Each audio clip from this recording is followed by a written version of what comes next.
Class 10 reflection of light, प्रकाश का परावर्तन। इसमें आपको बताया जा रहा था अवतल दर्पण द्वारा प्रतिबिंब का बनना। इसमें दो स्थिति जो थी आपकी प्रतिबिंब बनने की, वो पहला जो वस्तु की दूरी अगर अनंत पे हो तो प्रतिबिंब कहाँ बनेगा, कैसा होगा, बताया जा चुका है। दूसरा आपका था अगर वस्तु की स्थिति दर्पण के वक्रता केंद्र से अधिक कुछ सीमित दूरी पे हो तो उस कंडीशन में वस्तु का प्रतिबिंब कहाँ पे और कैसा बनेगा। तीसरा जो पॉइंट आपका है वो वस्तु अगर वक्रता केंद्र पे रखी गई हो तो उस कंडीशन में आपका वस्तु का प्रतिबिंब कैसा बनेगा। सबसे पहले इसे बनाने, इसके लिए आरेख हम बनाएंगे। तो अवतल दर्पण का है, यहाँ पे अवतल दर्पण पे प्रतिबिंब बनने की बात की जा रही है। तो यहाँ पे आप आरेख बनाना स्टार्ट करेंगे, ठीक है।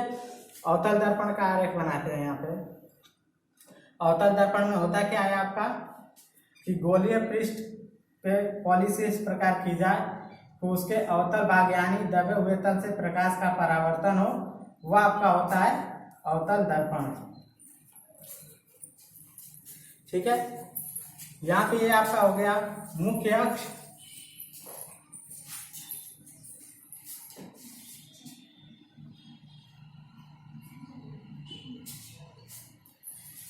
मुख्य अक्ष हो गया ये ध्रुव आपका पॉइंट पी। ये आपका हो गया क्या, फोकस एफ जिसे हम बोलते हैं। इसके बाद वक्रता केंद्र की बात की जाएगी यानी सी की। ये हो गया आपका वक्रता केंद्र सी। अब कंडीशन है कि वस्तु अगर वक्रता केंद्र पे रखी गई हो, यानी ये आपकी कोई वस्तु है, यहाँ पे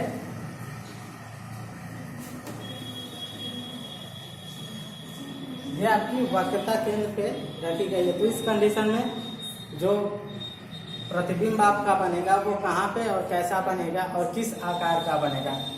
तो पहले जब वस्तु रखेगी, प्रकाश की किरण इस पे आपतित होगी तो मुख्य अक्ष के समानांतर प्रकाश की किरण जो आपतित होगी वो दर्पण के तल से टकराने के बाद आपका क्या होगा, फोकस बिंदु F से होकर जाएगा, यानी इस प्रकार से निकल जाएगा। ये आपका फोकस है F, ठीक। दूसरा सिचुएशन आपका होता है कि अगर प्रकाश की किरणें फोकस बिंदु F से होकर जाती हैं तो वो क्या होती हैं, मुख्य अक्ष के समानांतर होकर निकल जाती हैं।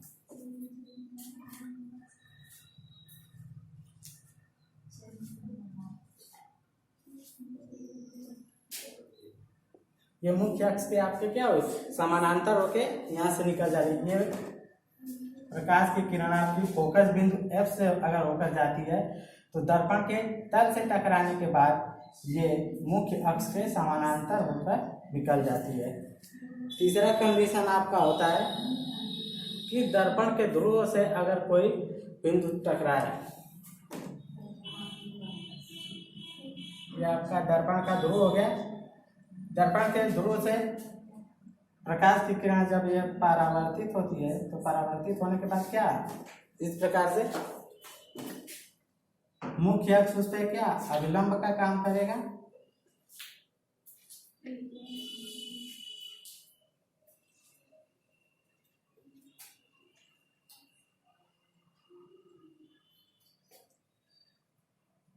यानी इस तरह से आपका यहाँ पे ग्राफ बनेगा। तो इस कंडीशन में जो वस्तु का प्रतिबिंब बनेगा वो क्या आपका वक्रता केंद्र यानी सी पे ही बनेगा। और ये जो प्रतिबिंब आपका बनेगा ये क्या, यहाँ पे उल्टा प्रतिबिंब बनेगा। ये ए पॉइंट हो गया, ये पी। अब इसमें पहला का बात जो आती है कि जो आपका प्रतिबिंब बनेगा वो स्थिति उसकी क्या हो, कहाँ पे होगी, तो प्रतिबिंब की स्थिति आपकी जो होगी वो वक्रता केंद्र यानी सी पे होगी।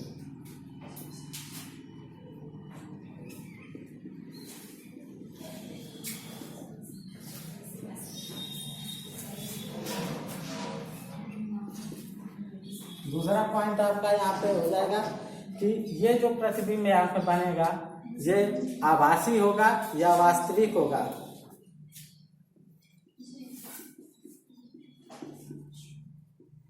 तो यहाँ पे जो ये प्रतिबिंब बनेगा ये वास्तविक प्रतिबिंब आपका बनेगा। किरण आरेख जो यहाँ पे आपको प्रदर्शित किए गए बिल्कुल क्लियर है। ये वक्रता केंद्र सी पे वस्तु ये भी रखी गई है।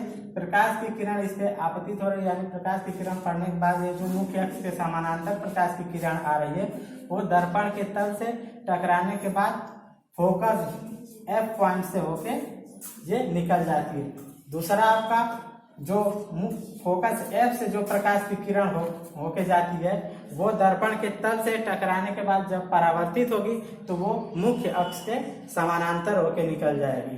क्लियर है आपका?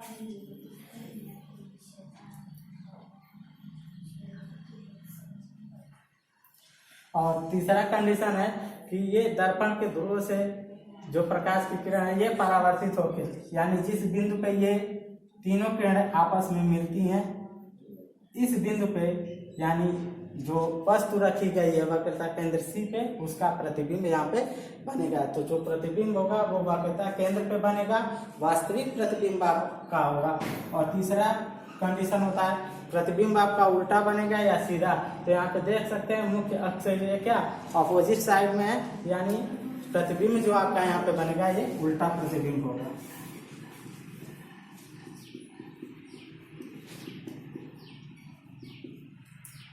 ठीक है। चौथा कंडीशन आपका होता है कि प्रतिबिंब के आकार की बात करते हैं। जब प्रतिबिंब बनने की बात की जाए थी तो उसमें बताया गया था आपको जो प्रतिबिंब बनेगा वो वस्तु के आकार का बनेगा या वस्तु से छोटा बनेगा या वस्तु से बड़ा बनेगा। तो इस कंडीशन में जो वस्तु का प्रतिबिंब बनेगा वो आपका वस्तु के आकार के बराबर का बनेगा।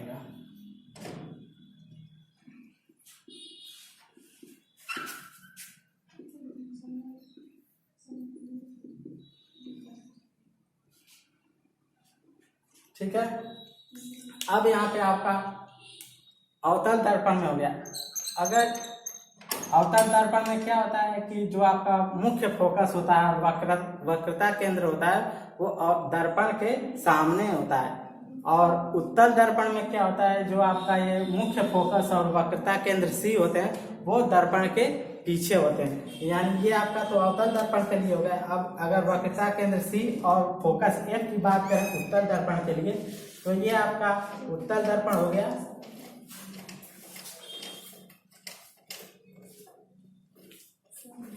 उत्तल दर्पण हो गया यहां से इस प्रकार से, यानी उत्तल दर्पण में प्रकाश का परिवर्तन आपका उभरे हुए तल से होता है और इसमें जो फोकस बिंदु F होता है वो दर्पण के पीछे होता है और वक्रता केंद्र यानी सी भी क्या होता है ये दर्पण के पीछे होता है। तो अगर अवतल दर्पण में प्रतिबिंब अवतल दर्पण में वस्तु अगर वक्रता केंद्र पे रखा गया है तो उस कंडीशन में उसका आरेख आपका इस प्रकार से बनेगा। और जो प्रतिबिंब के लिए कंडीशन है वो आपके सामने आपको बता दिए गए हैं। क्लियर है ये चीज? अब इसके बाद दूसरा जो आता है कि अगर वस्तु वक्रता केंद्र तथा फोकस दूरी F के बीच में रखी गई हो तो उस कंडीशन में आपका आरेख किस प्रकार से बनेगा।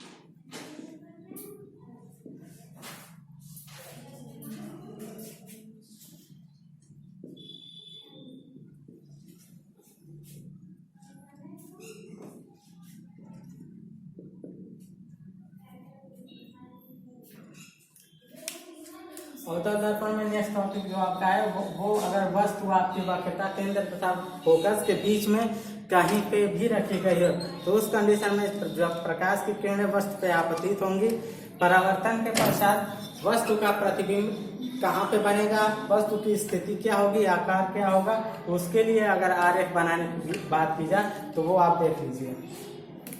सबसे पहले यहाँ पे अवतल दर्पण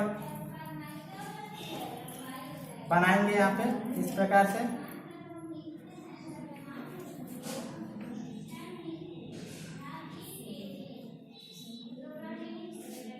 ये रेखा आपका क्या हो गया, मुख्य अक्ष।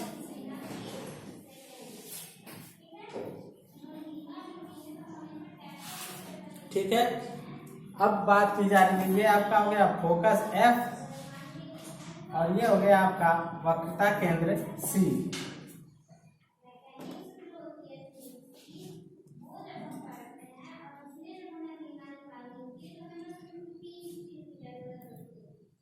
अब इस कंडीशन में वस्तु अगर वक्रता केंद्र फोकस है यानी C और F के बीच में कहीं पे रखी गई हो, या तो C के करीब हो या F के हो या दोनों के बीच में रखी गई हो अगर वस्तु, तो उस कंडीशन में आपका वस्तु का प्रतिबिंब कैसा बनेगा। सपोज दैट कि यहाँ पे यानी C और F फोकस और वक्रता केंद्र के बीच में, यानी यहाँ पे ये आपकी वस्तु रखी गई है।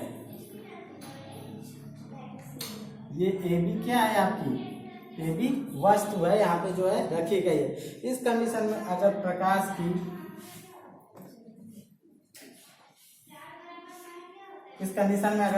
की किरण इस पे आपतित होती है तो मुख्य अक्ष के समानांतर जो प्रकाश की किरण होगी वो दर्पण के तल से टकराने के बाद आपका क्या फोकस बिंदु F से होकर इस प्रकार से निकल जाएगी। क्लियर है ये। स्टार्टिंग में आपको ये बता दिया गया था कि किरणें जो मुख्य अक्ष से समानांतर होंगी वो फोकस बिंदु F से होके जाएंगी।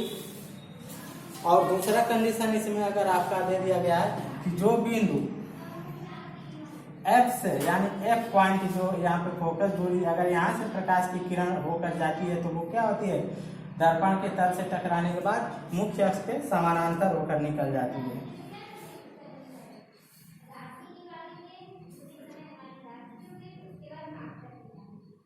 यानी ये प्रकाश की किरण मुख्य अक्ष के समानांतर होकर निकल जाएगी।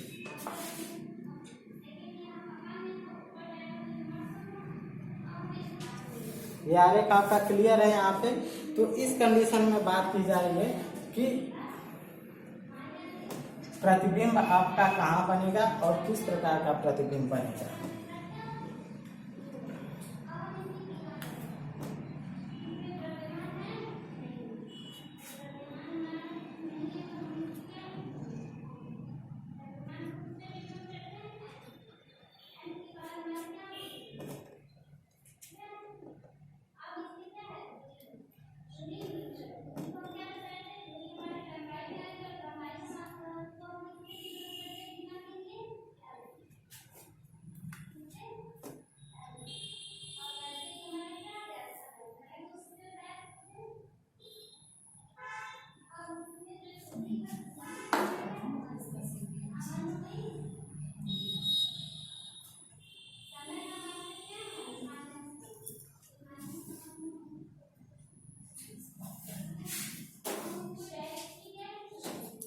तो यहाँ पे हम देख के आ रहे हैं कि वस्तु जो हमारा रखा गया है फोकस बिंदु F और वक्रता केंद्र के बीच में रखा गया। प्रकाश की किरण आपतित होने के बाद जब यहाँ से परावर्तित हो रही है तो ये क्या देख रहे हैं यहाँ पे कि प्रकाश की किरणें यहाँ पे अनंत तक निकल जा रही हैं। तो इस कंडीशन में जो आपका प्रतिबिंब बनेगा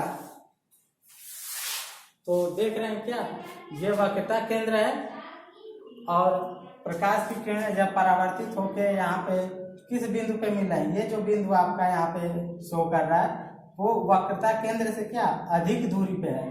तो यहाँ पे आपका सिचुएशन हो जाता है कि प्रतिबिंब कहाँ पे बनेगा। तो प्रतिबिंब इस कंडीशन में आपका वक्रता केंद्र से अधिक दूरी पे बनेगा।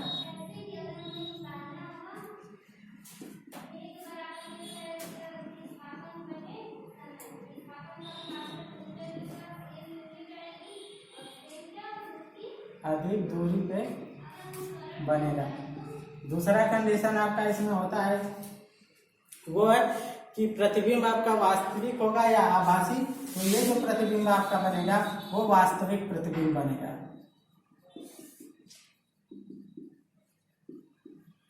तीसरा कंडीशन इसके लिए जो आपका होता है कि प्रतिबिंब उल्टा बनेगा या सीधा, तो देख रहे हैं क्या मुख्य अक्ष के लिए अपोजिट साइड में बन रहा है, यानी ये प्रतिबिंब यहाँ पे क्या उल्टा बन रहा है, तो प्रतिबिंब यहाँ पे उल्टा बनेगा।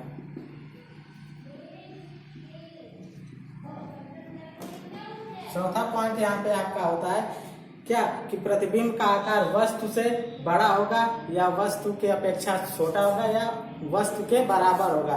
तो यहाँ पे जो प्रतिबिंब आपका बनेगा वो वस्तु के आकार से बड़ा बनेगा।